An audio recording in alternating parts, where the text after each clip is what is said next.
A Pony on the Pony Express Winter Relay Ride. Before satellites, before telegraph wires reached across the continent, a chain of riders and horses carried mail nearly 2,000 miles in about 10 days. This episode follows one small relay pony stationed along a snowbound stretch of that route. We will watch it wait through long, still hours at a lonely station, feel the yard change when distant hoofbeats finally announce a rider, follow it saddled and sent into a dark winter trail, and watch it tested by drifting snow and uncertain footing before reaching the lantern light of the next station, where another horse takes the mail onward. If you've ever wondered what it takes to keep a message moving across hard country, leave a comment with the kind of weather you think would test you most, and consider liking or subscribing for more grounded stories like this one. Picture one small station standing alone against a pale winter sky, a single link in a much longer chain that once carried letters across the American West faster than any one rider could manage alone. This is where the story begins, not on the open trail but in the stillness of the yard, where a young relay horse is learning that most of its working life will be spent waiting rather than running. The morning starts before the sun does. A station keeper, bundled in heavy wool and worn leather, steps out into air sharp enough to sting the lungs, carrying a stiff brush in one gloved hand. Snow has settled along the fence rails overnight, fine and dry, the kind that squeaks rather than crunches underfoot. He runs the brush along the pony's back in long, even strokes, clearing the frost gathered in its winter coat. It is not a hurried task. The horse stands with its head low, ears drifting, used to the routine, while the man works section by section, shoulder, flank, the curve above the hip, checking for any place where ice might rub against skin once a saddle is added later in the day. This grooming is not decoration. A horse asked to run in the cold cannot afford irritation building into a sore, so the keeper's hands move with the same care a person might give to checking a coat before stepping outside into weather that means business. This particular station sits along one research stretch of the western route, though the exact placement of many such stations and the paths connecting them remains uncertain in places in the historical record. What is better documented is the pattern itself. A network of roughly 25 home stations, spaced perhaps 75 to 100 miles apart, with smaller relay stations set between them, often only 10 to 15 miles apart. At the smaller relay stations, riders did not rest for long. A tired horse was simply exchanged for a fresh one, the mail pouch lifted from one saddle and buckled onto another, and the rider continued within minutes. Home stations, larger and more permanent, were where horses and riders themselves might eat, sleep, and recover between longer stretches of duty. For a horse assigned to a relay station like this one, the days rarely felt dramatic. There was no single dash from coast to coast, no one animal carrying the mail the whole distance, only a portion, a segment, a job done well and then handed off to someone else waiting farther down the line. The pony's task was to be ready, and readiness took work of its own. Feed measured out, water checked so it hadn't frozen solid overnight, hooves inspected for packed snow or ice that could throw off balance later on uneven ground. By late morning, the pony stands inside the station's front room, close to a mound of fresh hay, while the keeper moves between shelves of tack hung along the wall. He runs a hand over a bridle, checks the stitching on a saddle strap, and glances now and then toward the window, where the trail beyond the yard fades into grey distance. There is no way to know exactly when the next rider will arrive. It might be within the hour, or it might be well past midday, and the uncertainty is simply part of the arrangement. Everyone connected to the station has learned to live inside that not knowing without complaint, because complaining would not move the mail any faster. This waiting was not idleness so much as preparation held in reserve. Stock tenders and station keepers across the network were responsible for exactly this kind of steady vigilance, feeding, sheltering, and maintaining horses so that when a rider finally did appear, the exchange could happen almost instantly. Historical accounts describe an allotted time of only about 2 minutes for a full change of horse and mail pouch at a station. 2 minutes is barely enough to catch one's breath, and it meant that everything leading up to that moment, the grooming, the feeding, the checked tack, the waiting itself, had to already be finished before the rider's hoofbeats were ever heard. It is easy, hearing the word express, to picture nothing but speed, a rider low over the neck of a galloping horse, snow flying behind him into the dark. But speed was only the visible half of the system, the part that made it into legend. Behind every fast mile stood long hours of stillness at stations exactly like this one, staffed by people whose names rarely appear in the more famous stories, doing work that made the famous parts possible at all. The station keeper checking a girth strap, the stock tender pouring grain into a wooden trough, the horse standing patiently through the cold. All of it was as essential to the mail's progress as any dramatic ride across open country, even though none of it looks like adventure from the outside. By afternoon, the light has turned flat and grey, the kind of sky that seems to erase shadow and distance both. The pony is led out to the yard once more, this time not for grooming, but simply to stand near the fence line, where the open road stretches away toward low hills half hidden in blowing snow. The wind picks up in short gusts, lifting loose flakes off the drifts and carrying them sideways across the frozen ruts of the trail.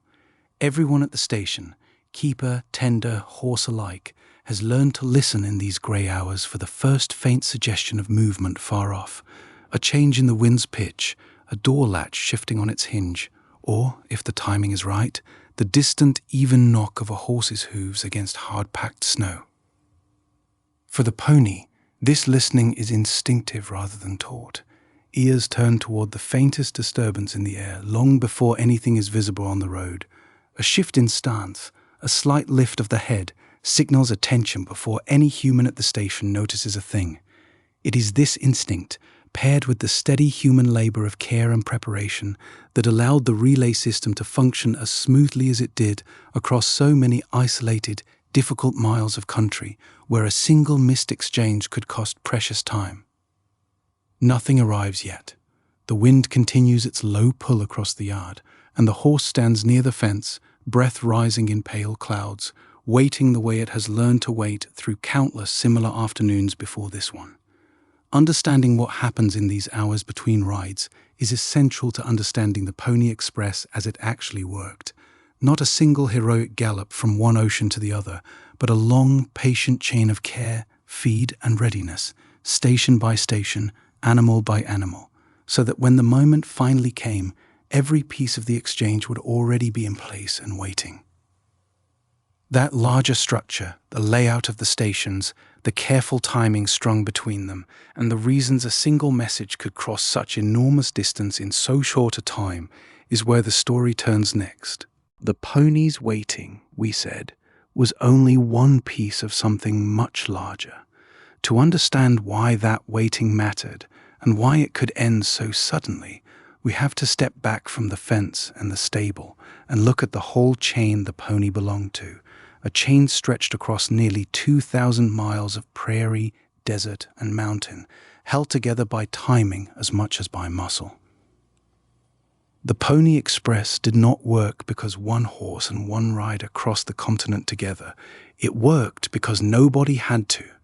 The idea was almost stubbornly simple: break an impossible distance into small, survivable pieces and hand the mail forward like a coal passed hand to hand down a line of workers, never resting in any one place long enough to cool.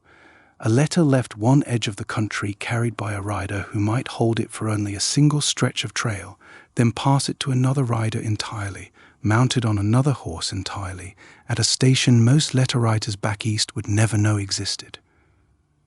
Picture for a moment a low-built station office at midday, the kind of room that smelled of wood smoke, leather, and coffee left too long on a stove. On the wall, or spread across a table, there was often a route map, and it was in front of maps like this one that a station keeper might walk a new or visiting rider through the logic of the line. Here, the keeper's finger could trace the route through a scattering of dots, some further apart, some close together, and explain what a listener today needs to understand as clearly as any rider once did. The Pony Express route was strung with stations, and the stations were not all the same.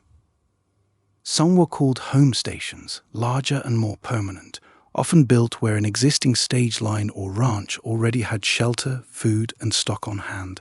This mattered enormously because the Pony Express, launched in a hurry, did not have the luxury of building an entire continent's worth of new infrastructure from nothing.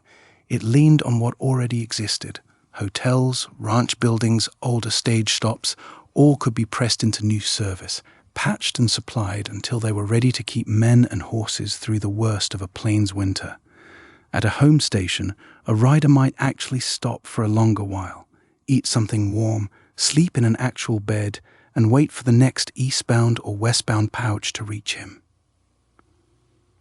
Between those larger stops, though, were the smaller relay stations, sometimes called swing stations, spaced roughly 10 to 15 miles apart.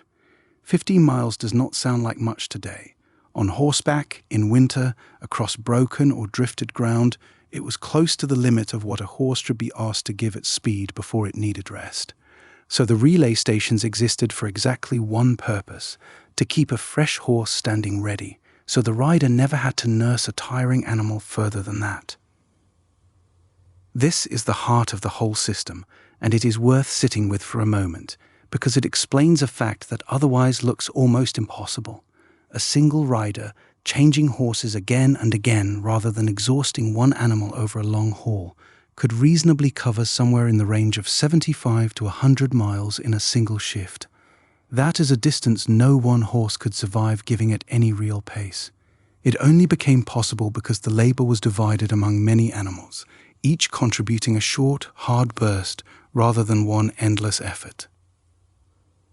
The changeover itself is worth picturing plainly because it looked less like ceremony and more like practiced urgency.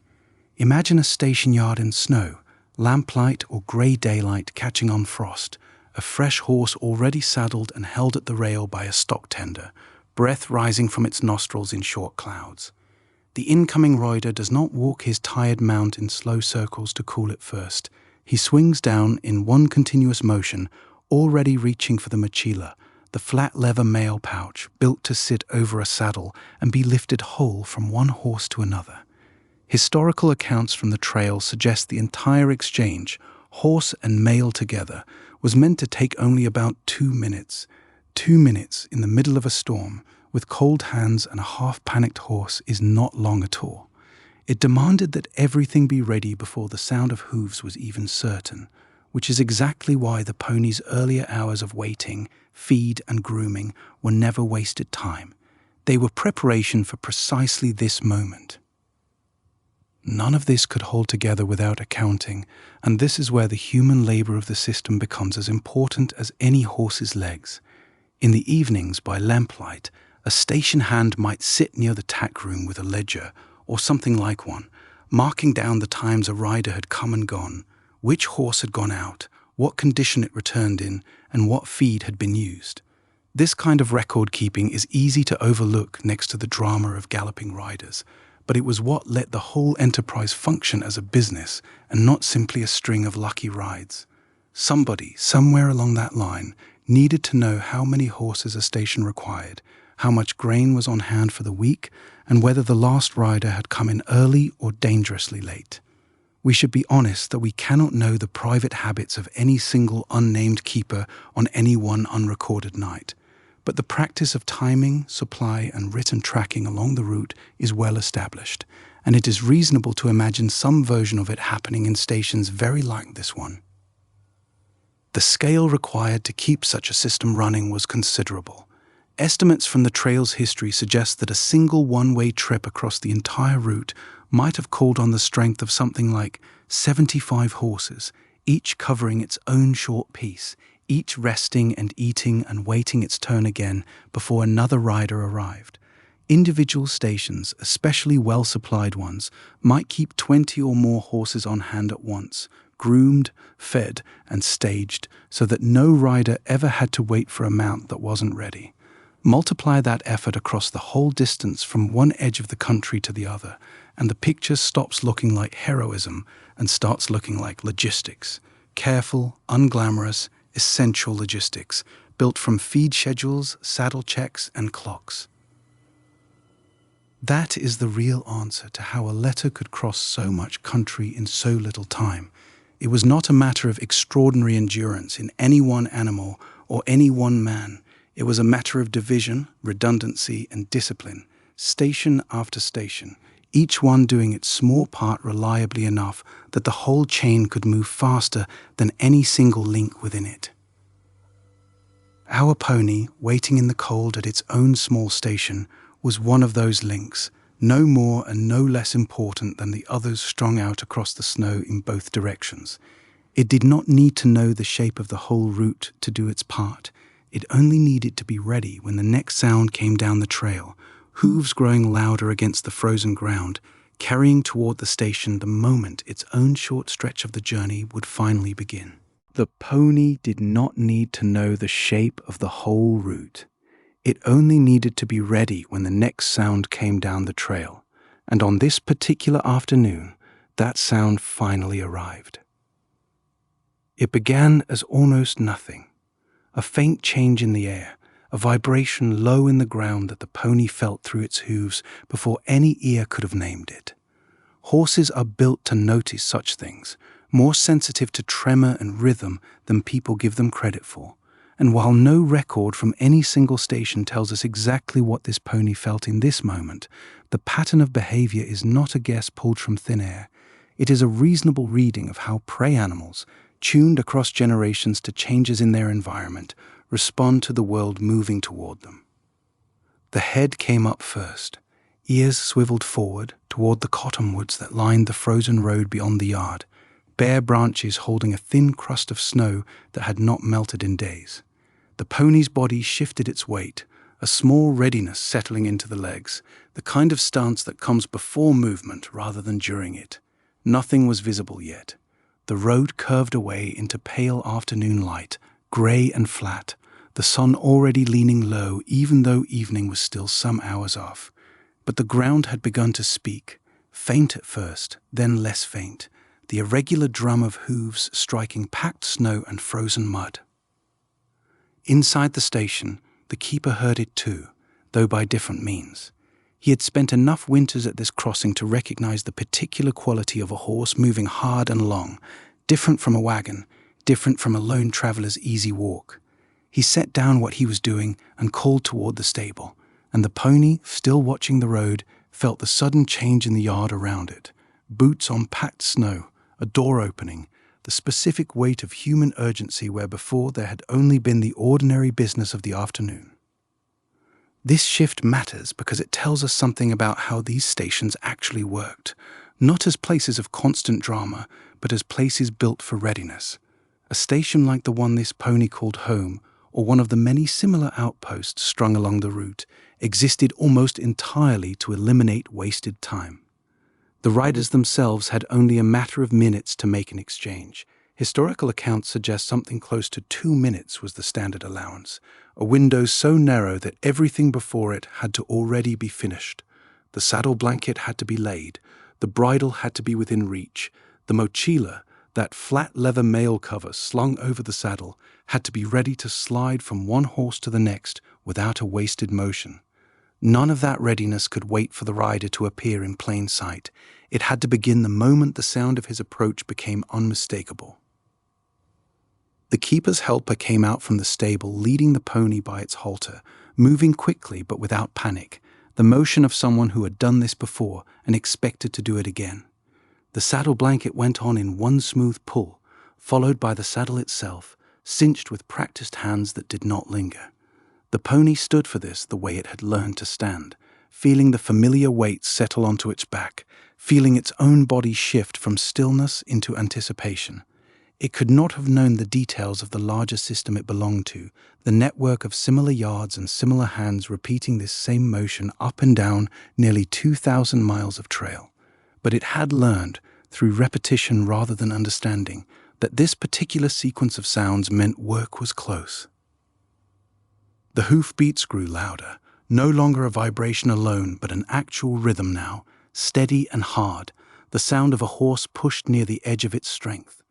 A shape began to separate itself from the grey distance, small at first, then larger, A rider bent low against the cold with his collar raised and his hat pulled down, breath visible in short bursts around his face. Winter travel on this stretch of the route was rarely gentle. Some documented rider accounts describe genuine hardship on especially difficult crossings, animals growing uneasy near hazards, riders pushing through conditions that would have discouraged less essential travel. We do not know the specific condition of this particular incoming horse, tired or simply cold, cautious or eager for the exchange, and it would be dishonest to claim more detail than the record allows. What we can say, based on how these relays were built to function, is that the rider was moving with purpose, covering one segment of a long chain rather than some impossible, unbroken journey from ocean to ocean. He came into the yard at a controlled speed, the incoming horse blowing hard, sides heaving, the visible signs of a hard run through cold air. The keeper stepped forward to take hold of the tired horse's bridle almost the instant the rider began to dismount, and the two men moved with the kind of coordination that came only from repetition, from having performed this same brief handoff more times than either could easily count. The rider swung down, already reaching for the mochila, and in the same motion the waiting pony was brought forward, its own reins now in the helper's hand, positioned exactly where the tired horse had stood only seconds before. The mochila slid across in one motion, the leather settling over the new saddle with a small sound of weight finding its place. The rider did not pause to admire the transition.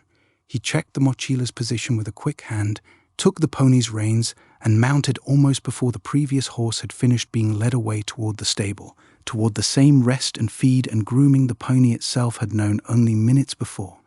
This was the entire purpose of the system laid bare in a single unremarkable moment. Not one horse carrying a message across a continent, but many horses and riders performing this same brief exchange, station after station, so that the mail itself never had to slow down, even though every animal and every rider eventually did. The pony felt the rider's weight settle into the saddle, unfamiliar in its particulars, but familiar in its general shape. Another set of hands, another body positioned the way bodies were always positioned before the real work began. There was no ceremony to any of this. No one paused to mark the moment. The keeper had already turned back toward the tired horse, already thinking of blankets and warm water and the small routines of recovery, while the rider settled his weight and turned the pony's head toward the frozen road stretching away from the yard. Somewhere beyond the cottonwoods, the trail waited under a sky already beginning to dim, cold and uncertain and marked by the kind of winter conditions that made every mile slower than it would have been in warmer months. The pony did not know the distance ahead, did not know the terrain or the weather that might complicate it. It only knew that the waiting had ended, and that whatever came next would ask something different of its body than the stillness of the yard ever had, beginning with the simple, practical matter of being properly dressed against the cold before a single hoofbeat could carry it forward. Being properly dressed against the cold for a horse was never left to chance, and it was never improvised in the last minute before departure. The pony had crossed from stillness into readiness the moment the incoming rider's hoofbeats reached the yard, but readiness of spirit meant little without the equipment to carry it forward. That equipment now had to be fitted piece by piece, in a fixed and familiar order, before the animal could take a single step onto the trail. The station keeper worked first with the blanket, a folded length of wool kept near the hitch rail for exactly this purpose. He shook it out once, hard, so that the cold air snapped through the fibers, and any dust or loose chaff scattered free before it ever touched the horse's back. Snow had begun dusting the ground around his boots by then, fine and dry, the kind that did not melt so much as gather in thin drifts along the fence line. He laid the blanket across the pony's back with a practiced motion, smoothing it forward and then back once to settle the hair beneath it flat, because a wrinkle left under a saddle blanket could turn, over miles of jolting movement, into a raw patch neither horse nor rider would notice until the damage was already done. This was not spectacle. It was the ordinary competence of someone who had done the same small task hundreds of times before, in exactly this kind of failing light, on exactly this kind of cold evening. The saddle came next, and here the historical record is unusually specific about what it needed to accommodate. Riders did not carry the mail in ordinary saddlebags, the way a traveler might carry personal belongings across the country. They carried it in a mochila, a leather covering shaped almost like a wide, four-cornered blanket, with pockets sewn into each corner to hold letters and small packages, some secured with locks. The mochila draped over the saddle itself, fitting around the horn and the cantle so that it could be lifted whole in a single motion and dropped onto the next horse's saddle in a matter of seconds. That design meant the saddle underneath had to sit correctly and predictably every single time, because a rider changing horses at speed in the dark had no leisure to readjust an ill-fitted rig once he was already moving. The keeper settled the saddle into place, checked that its position matched where the mochila would need to sit once the rider arrived with it, and only then reached for the cinch strap hanging loose against the pony's side. Tightening a cinch in winter asked for a particular kind of judgment, learned by hand rather than by rule. Pulled too loose, the saddle could shift and slide with the horse's motion over uneven, icy ground, throwing weight unevenly across its back and risking a fall for both animal and rider somewhere far from help. Pulled too tight, especially against a horse that had not yet taken its first full breaths of the run, it could restrict the very breathing the animal would need most once the trail turned difficult. The keeper drew the strap through by feel, judging by the horse's stance and the give beneath his fingers, rather than by any fixed measurement, and gave it one final check just as the rider began approaching to mount, since a horse's body could shift subtly in those last quiet moments before departure. No detailed procedure of this kind survives written down from any single station. It belongs instead to the practical, hand-taught knowledge that keepers carried in their fingers rather than on paper. The chapter offers it here as a reasonable reconstruction of a task that certainly happened in some close form, even though no surviving account describes this particular pony, this particular cinch, this particular evening.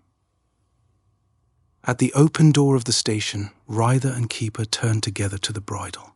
The bit had been kept indoors near the stove, away from the worst of the cold, because a frozen bit pressed straight against a horse's mouth could make the animal fight the fitting out of simple discomfort, wasting precious time neither man could spare.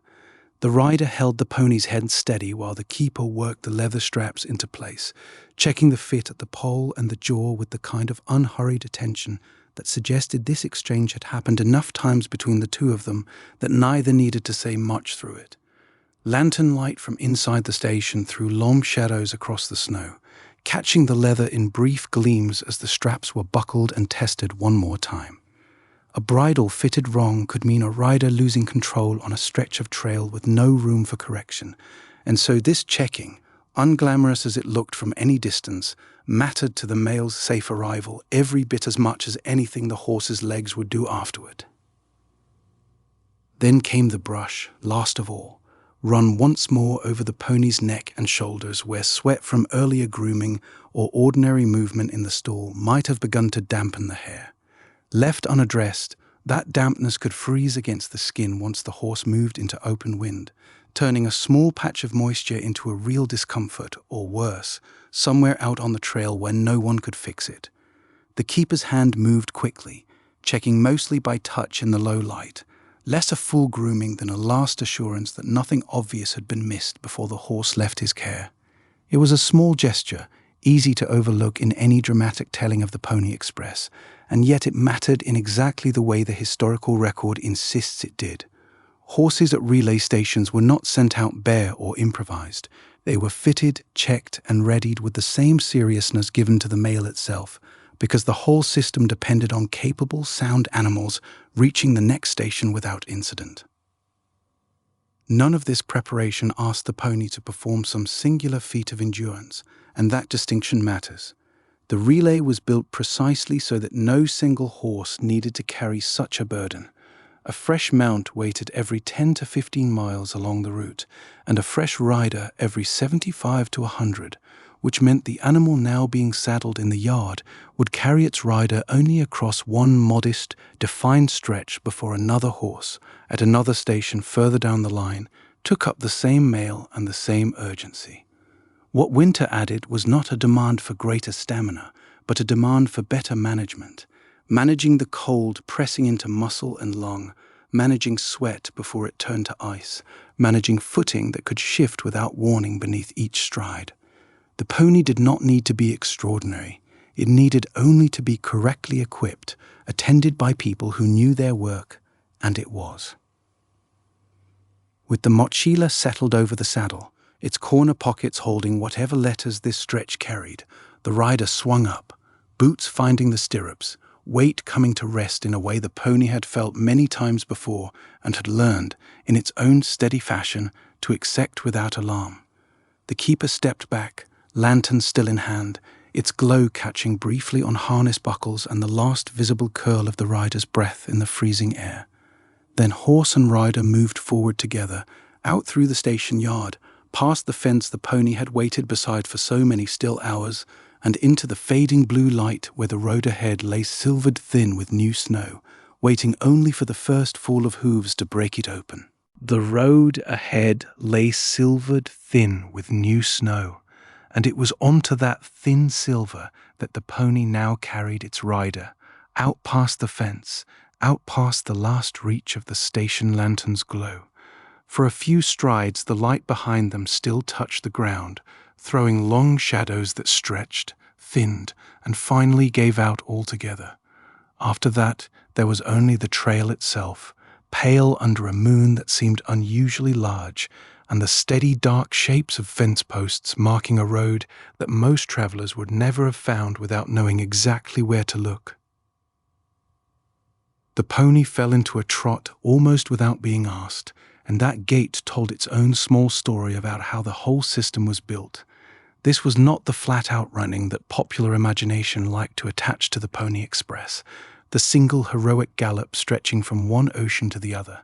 It was a controlled, sustainable rhythm, the pace a horse could hold for a dozen miles without breaking down before the next station came into view.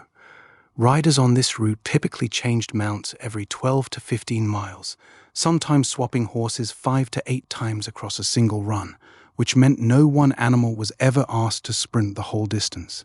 The pony's job was to cover ground efficiently, to keep something in reserve, and to trust the rider to manage what lay ahead. That trust ran in both directions. The rider read the trail and the sky, the horse read the rider's hands, the small shift of weight forward or back that meant slow down, speed up, or hold steady through whatever came next. Cold air moved differently than warm air, and the pony's breath came out in visible bursts that hung for a moment before the wind pulled them apart into nothing. Each exhale was a brief, pale cloud, gone before the next stride had even landed. The rider rode low over the withers, partly to cut against the wind and partly to keep his weight forward, over the horse's front end, where traction mattered most on ground that might be iced beneath its dusting of snow. The mail pouch rode close against the saddle, tucked low in the way that kept it from swinging loose or catching the wind at any real speed. None of this careful positioning was showmanship. It was practical arrangement, worked out through trial and through loss over the short life of the Express, refined into something that simply held together mile after mile. The road narrowed as it left the immediate cluster of station buildings, running now between low fence lines some rancher or homesteader had built to mark land the route happened to cross. Snow had drifted against the windward side of each post, small pale wedges that caught the moonlight until the fence itself seemed to glow faintly along its whole length. The pony's ears swept back and forward as it moved, catching the small sounds a winter night carried with unusual clarity.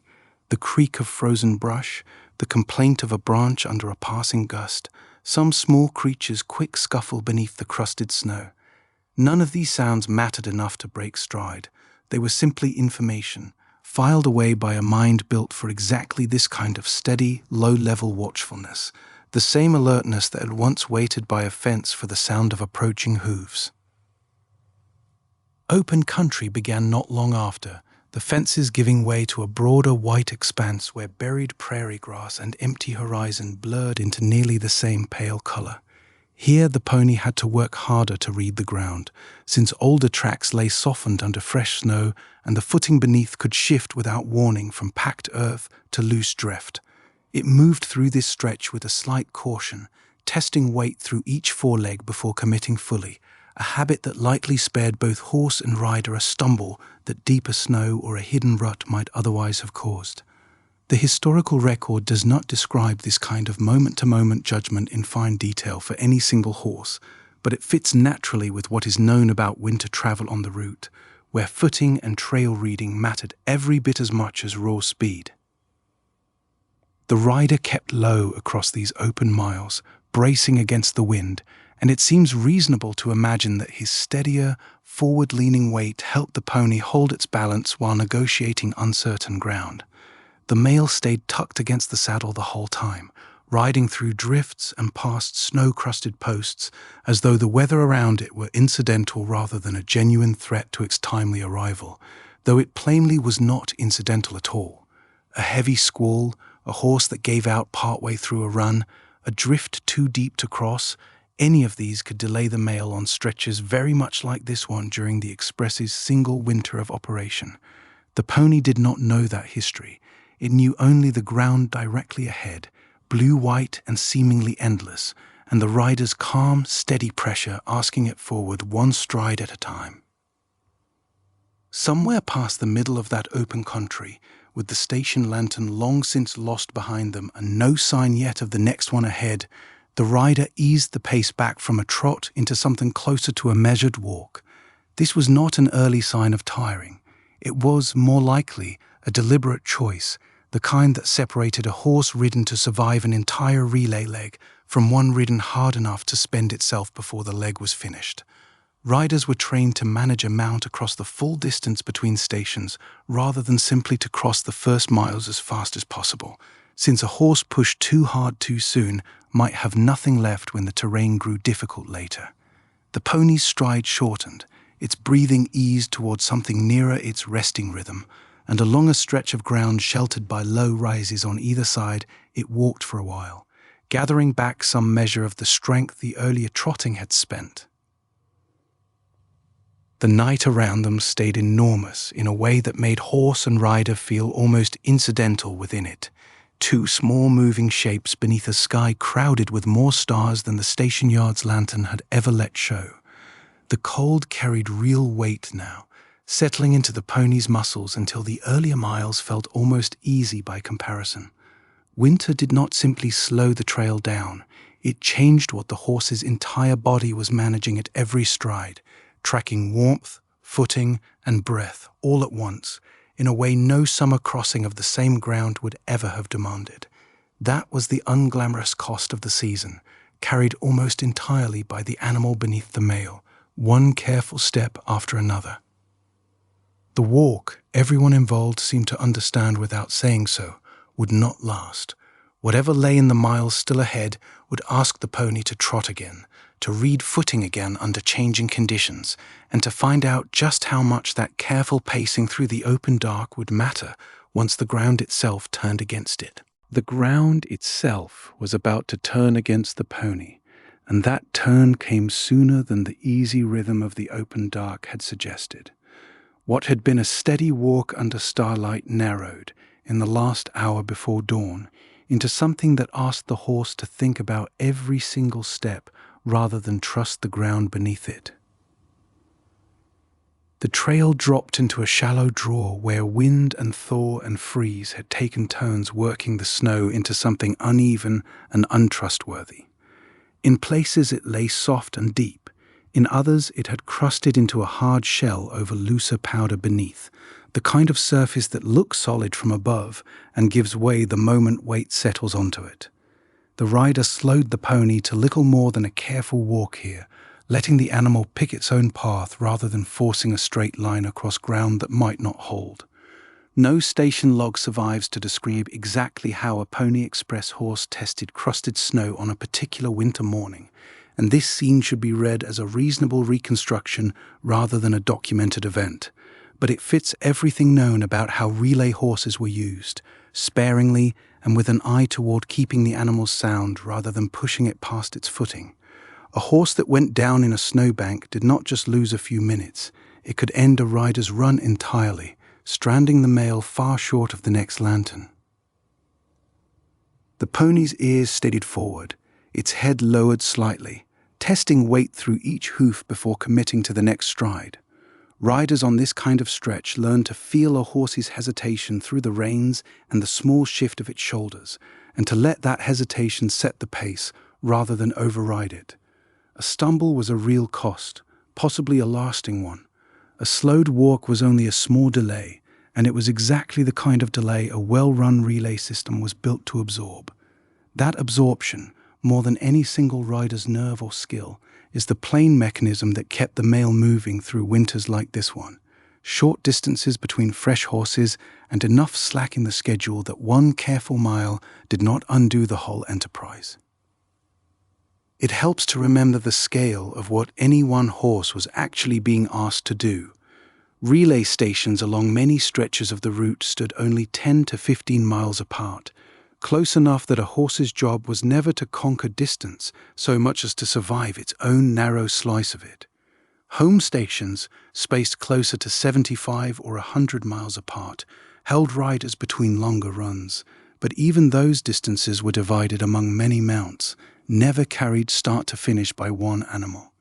The pony picking through the crusted draw did not need to last for 100 miles of this kind of ground. It needed only to last for its own stretch, however many miles that happened to be, and then hand the work to another horse waiting somewhere ahead with dry hay and a full manger. That structure, more than any horse's endurance, is what made a difficult crossing survivable instead of catastrophic. Past the draw, the land opened again, and with the open ground came the wind. It had ridden at their backs through part of the earlier walk, but as the trail bent, it swung around and caught them broadside, sweeping loose snow sideways in thin, pale ropes across the surface. The pony lowered its head against it, the way horses tend to do when a wind carries enough cold to sting bare skin, and settled into the trot the rider allowed once the footing beneath them turned firmer and more even. The rider, wrapped in whatever layers the last station had offered, a heavy coat, wool close at the throat, gloves thick enough to dull the grip on the reins, leaned forward slightly to cut some of the wind's reach, his breath torn into pale streams almost as soon as it left him. There is no surviving record of this particular gust, on this particular morning, meeting this particular horse and rider. The sources that remain describe relay stations, swap times, and station stock, not the exact feel of a crosswind on a given stretch of trail. But wind of this kind was an ordinary hazard of the season across the whole route, and a horse used regularly for relay work would have met it many times before this run, learning without any deliberate lesson that lowering the head and holding a steady rhythm cost less than fighting it upright. The pony's stride shortened almost without the rider asking, each hoof falling a little more directly beneath its body, conserving whatever warmth its own motion was generating against a wind steadily working to steal it away. Somewhere past the worst of that open ground, the trail dipped again, this time into a rougher hollow carved long ago by a dry watercourse, now buried and disguised under snow. Rocks and old ruts lay hidden beneath the white surface, invisible until a hoof found them the hard way. Here the rider made the choice that mattered most in the run so far. Rather than pushing the pony's gait to make up the time lost in the earlier draw, he brought it down to a careful trot, then nearly to a walk again as they crossed the roughest ground. It was not a dramatic decision, and from any distance it would not have looked like anything worth remembering. But it was exactly the kind of ordinary judgment that kept relay horses sound animal after animal, run after run, through a service that lasted only about a year and a half in total, and could not afford to lose horses to broken legs or torn tendons over ground that patience could have crossed safely. This is the plain, unglamorous answer to how a horse like this one stayed useful once the ground turned uncertain. It was not raw stamina, and it was not one continuous gallop willed forward by grit alone. It was short relay distances that never asked one animal to outlast an entire winter route by itself. It was a rider awake to the difference between solid footing and treacherous footing, willing to slow down when slowing down was the only sound choice available. and it was a horse whose training and instinct worked with that caution rather than against it, lowering its head into wind instead of fighting it, testing crusted snow instead of trusting it blindly, shortening stride on rough ground instead of forcing a speed it could not safely deliver. None of these were heroic acts on their own. They were the accumulated small choices that, added together, kept the Pony Express running through a season capable of stopping it cold in a single bad afternoon. The pony could feel, without any way of knowing it in words, that this stretch had cost more than the miles before it. Its breath came harder now, each exhale a visible cloud shredded by wind almost before it could hang in the air the way it had back in the stillness of the yard. Its legs carried the low, steady ache of sustained effort rather than the sharp strain of any single misstep, which was itself a kind of proof that the caution had worked. The rider, feeling that same tiredness through the reins and the shift of the horse's gait, understood as well as anyone could that the easier grain behind them had been a kind of mercy, and that mercy was about to run out. Ahead, where the trail narrowed again and the land began to climb, the real test of this winter run was still waiting, unseen and unmeasured, for horse and rider both to meet. The real test that had been waiting unseen and unmeasured through the last hour before dawn did not arrive as a single dramatic event. It arrived the way most winter trouble on this stretch of the route probably did, gradually, then all at once, in a shift of wind that the pony felt before the rider fully understood it. The stars that had been faintly visible through thin cloud disappeared behind a moving grey curtain, and within a few hundred strides the open trail ahead turned pale and featureless, as though the ground and the sky had agreed to stop being two separate things. This is the point in the story where caution had to become the whole plan, rather than one part of it. A sudden squall on an exposed stretch of the Pony Express route is not a documented incident tied to a name or a date. No single storm on this segment survives in the record with that kind of detail. But the National Park Service is direct about the larger truth behind it. Winter along parts of this trail could bury the high country badly enough that a single rider and horse simply could not push through certain conditions, and mail known to have left on schedule in January still arrived 4 to 6 days late because of it. A squall like this one is best understood as a plausible, representative version of exactly that kind of delay, not as a specific recorded night. The wind did most of the early work. It came low across open ground with nothing to break it, carrying snow that had already fallen and lifting it back into the air until the world in front of the pony's ears turned into a shifting pale wall. The rider felt it first as cold pressing flat against one side of the face, and then as an almost complete loss of the horizon that had guided them until then. There was no longer a visible edge between trail and rangeland, no dark tree line to aim toward, only moving white and the faint darker smear of the pony's own body beneath the rider. What the rider did next mattered more than anything the storm itself was doing.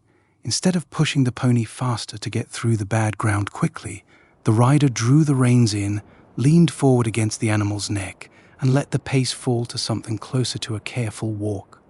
This is the plausible, well-supported shape of good practice, rather than a specific documented moment.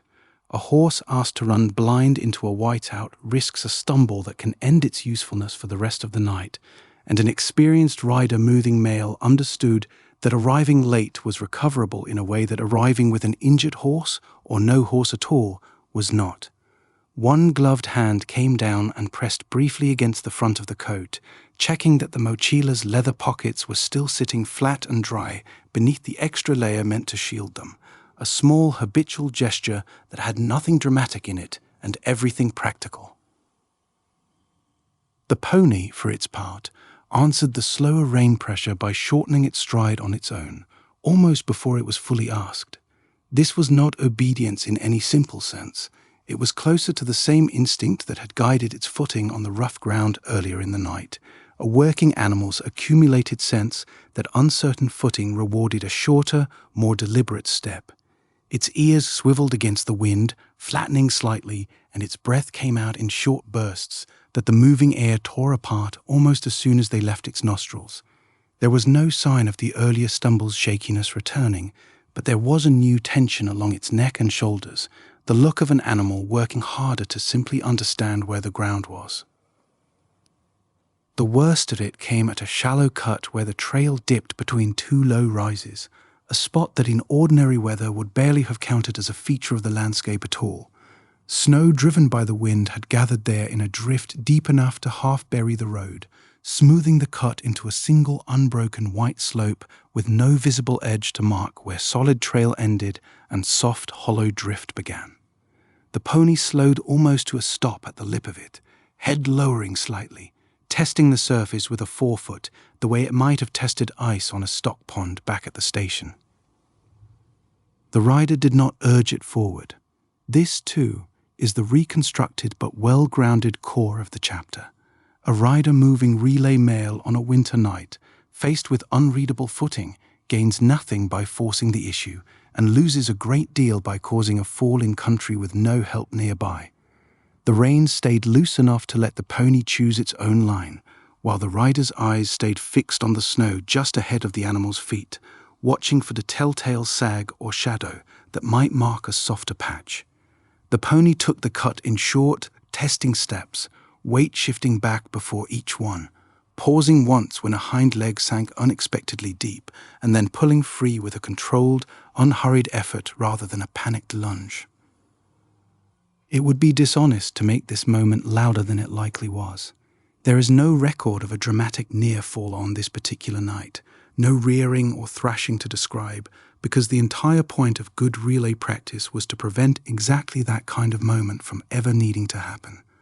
What the evidence supports instead is a horse and rider working through a hard patch by inches, favoring slow correctness over speed, which is a far less cinematic but far more historically honest picture of how winter trouble was actually managed along this route. On the far side of the drift, the ground firmed slightly, and the pony's stride lengthened again on its own, still cautious but no longer testing every inch. The wind had not stopped, and the snow was still moving sideways across the open ground in pale sheets, but the worst of the blind, featureless stretch seemed to be behind them now, rather than still ahead. The rider straightened slightly in the saddle, easing some of the forward crouch that had been protecting both face and mail from the worst of the gusts, and let out a breath that showed white and vanished almost instantly in the moving air. It was somewhere in this easing, rather than in any single dramatic turn, that a faint point of warmer light appeared far off across the snow, low and steady in a way the storm's own motion was not. It could have been imagination at first, a trick of tired eyes against endless white, but it held its place as the pony carried them another dozen strides forward, and then another, without wavering or drifting the way a reflection off snow sometimes does. Neither horse nor rider slowed to study it. The pace held steady, careful but no longer strictly defensive, because the storm's grip on the trail had loosened just enough to make the ground ahead readable again in a way it had not been minutes before. The pony could not have understood the light as a station in any specific sense, could not have known its distance or the warmth of the stable waiting behind it. What it likely understood, in whatever practical way a working animal understands such things, was simpler than that. The wind was less than it had been, the ground beneath its feet had stopped shifting unpredictably, and somewhere ahead a small, steady point of brightness had begun to matter more than the storm at its back. That shift, from surviving the weather to moving toward a fixed point beyond it, marked the difference between the hardest part of the run and whatever waited at its end, and it was toward that distant, patient glow that horse and rider now leaned, mile by careful mile, as the next station slowly stopped being a hope and started becoming a destination. The distant glow that horse and rider had been leaning toward through the last hard miles did not stay small for long. It grew the way such lights always do at the end of a winter run, first as a suggestion, then as a certainty, then as an actual shape, a low station roof, a fence line, a lantern hung by a door where someone had clearly been listening for hooves. The pony felt the change in its rider before it understood the reason, a a slight straightening in the saddle, a shift of weight that asked for one last effort. Whatever the storm had cost in the hours before, the animal found enough left in its legs to close the final distance at something better than a walk. This was the answer, in its plainest form, to the question the whole run had been building toward.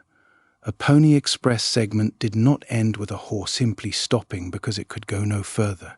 It ended at a station, deliberately, at a point already prepared for exactly this arrival.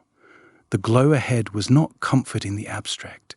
It was a planned link in the chain, a place built and staffed for the specific purpose of receiving a tired horse and sending the mail on without it. Nothing about the arrival was left to improvisation, even if the storm behind it had been. As the pony came into the yard, its hooves finally striking through packed snow instead of drifting powder, the station showed its ordinary shape. There was a low building with light leaking around a doorframe, a stable set back with its own faint warmth escaping through gaps in the boards, and figures already moving before horse and rider had fully stopped. A dog barked once and was hushed. Someone stepped out with a lantern raised, its light swinging across the yard and briefly catching the pony's flank, dark with sweat despite the cold, and the crusted snow clinging along its legs where the drifts had worked their way into the trail. There is a reasonable temptation, telling a story like this, to imagine words exchanged at this point, a greeting called out, a question asked and answered. No record preserves anything so specific for a moment like this one, and it would be dishonest to invent it here. What can be said with confidence is that station routines were built for speed and for care together, and that everyone present would have understood, without needing much conversation, exactly what came next. The rider swung down, hands reached for the horse. The pouch remained where it always remained until the correct moment. That moment came almost immediately. The mochila, the flat leather pouch draped over the saddle rather than fixed to it, was built for exactly this kind of quick transfer, and it earned its purpose now. It lifted free of the pony saddle in one motion and settled onto the saddle of a fresh horse already standing ready nearby, saddled, blanketed against the cold, breathing out its own clouds into the lantern light. The mail did not pause here so much as change its footing. It moved from a tired animal to a rested one, from a horse that had done its share to a horse that had not yet begun, and it did so in the space of a few practiced motions rather than any drawn-out ceremony. This is the detail worth holding on to, because it is the detail that explains everything else in the story. The Pony Express was never one horse carrying one message across an entire continent. It was a structure built from roughly 200 stations and far more animals than riders, each one responsible for only a piece of the distance, each handoff arranged so the mail's momentum never depended on any single body's endurance. A rider might change horses several times before their own day's stretch of the relay was finished, and another rider took the pouch onward. The pony standing in this yard, blowing hard, steam rising from its neck into the cold air, was not failing to finish a journey. It was finishing its assignment exactly as the whole system expected it to. The new horse, and presumably a new or rested rider, would carry the mochila into the dark beyond the station within minutes, continuing the same relay the pony had just been part of. That departure, when it came, would look almost like a mirror of the arrival, hooves striking away into the night, a lantern's light briefly catching harness and breath before both were swallowed by the trail. The story of the mail did not end at this station. It simply changed hands here, the way it had changed hands at every station before this one, and would again at every station still ahead. For the pony, though, the story of this segment did end, and it ended with the kind of ordinary care that made the whole system possible. Hands that had unbuckled the mochila now turned to the horse itself, leading it toward the stable's warmer dark, away from the wind that had shaped so much of the last several hours. A cloth or rough blanket came across its back before anything else, meant to catch the worst of the sweat before the cold could turn it dangerous. Someone ran hands down each leg, checking for the kind of injury that snow and uneven footing could hide until weight came fully off a joint. Water came next, offered carefully rather than all at once, the way anyone experienced with tired horses would know to manage a body that had worked hard in freezing air. Grain followed, and hay after that, filling a stall already smelling of dust and old feed and the particular warmth that gathers wherever animals are kept close together through a winter night. The pony ate the way worked horses eat, without hurry but without hesitation either, its breathing slowing bit by bit as the stable's air did what the open trail never could. It would be easy to end the story there, with feed and warmth alone, but the fuller picture includes the stable itself as a kind of quiet machinery behind the visible relay. Stations like this one were not usually built to hold just one spare animal. Some kept a dozen or more horses on hand, fed and sheltered and ready, so that whichever rider arrived at whatever hour, a rested mount would already be waiting rather than needing to be found. The pony stall tonight sat among others just like it, some occupied, some empty, waiting their own turn at whatever hour the next incoming rider's hooves might sound against the frozen yard outside. None of this made the pony's night dramatic. It stood, ate, and eventually stopped shifting its weight from leg to leg, its breathing settling into the slower rhythm of an animal finally out of the wind. Someone likely checked on it again before long, the way station keepers checked on any horse just brought in from hard weather, but there was no particular event left to mark. The difficult stretch, the storm, the narrowing trail, all of that belonged now to the miles behind the fence outside, already being carried farther east or west by another horse entirely. That, in the end, is the shape of the whole answer. The mail kept moving not because any single animal carried it the whole way, but because many animals, many riders, and many small stations like this one took their turns in sequence, each handoff built to protect the horse just as much as the message. The pony had done its part completely, asked nothing more of itself than its own stretch required, and now stood fed and blanketed in a stable filled with the low sounds of other resting animals.